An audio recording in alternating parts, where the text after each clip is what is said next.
अब देखते हैं तीसरा काल। तीसरा काल क्या है? रीति काल, जिसको उत्तर मध्यकाल के नाम से भी जाना जाता है। ठीक है, इसकी सबसे पहले देखो जो ऊपर लिखा हुआ है ये मुख्य चीज़ है। इसकी जो है वो 3 प्रमुख काव्यधारा रही हैं। इस काल की 3 प्रमुख काव्यधारा रही है, यानी कि 3 काव्यधारा में कविताएं लिखी गई हैं। एक रीतिबद्ध रही है, दूसरी रीति सिद्ध और रीति मुक्त। एग्जाम में पूछ लेता है कि इसकी रीति काल की प्रमुख काव्यधारा कौन कौन सी हैं, तो आपको उत्तर लिखना है कि रीतिबद्ध, रीति सिद्ध और रीति मुक्त। ठीक है, अब रीति काल के विभिन्न नाम भी दिए गए हैं, जैसे श्रृंगार काल भी कहा गया है, कला काल भी कहा गया है। श्रृंगार काल क्यों कहा गया है? क्योंकि इसमें श्रृंगार से संबंधित अधिकतर काव्य अधिकता हुई है, काव्यों की अधिकता है।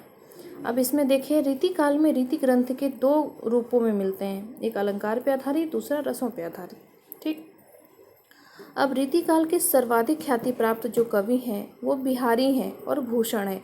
ये 2 सबसे मुख्य कवि हैं जिन्होंने बहुत ख्याति प्राप्त की है।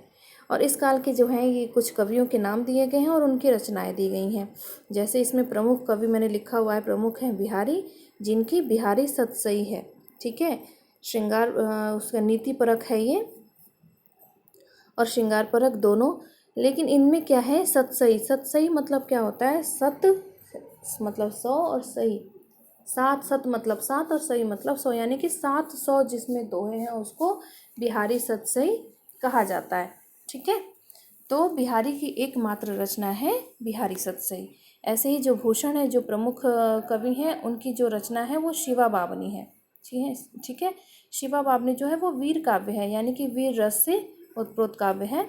ठीक, तो ये 2 प्रमुख कवि हैं। इसके अतिरिक्त केशव दास हैं, जिनकी रामचंद्रिका, कविप्रिया, रसिकप्रिया, ये 3 वो हैं काव्य हैं। ठीक, और नीचे दिया हुआ है पद्माकर है, मतीराम, सेनापति, रसखान, घनानंद। तो ये कुछ कवियों के नाम और उनकी रचनाएं दी गई हैं। आप लोग इसको अच्छे से देखिएगा। ठीक है।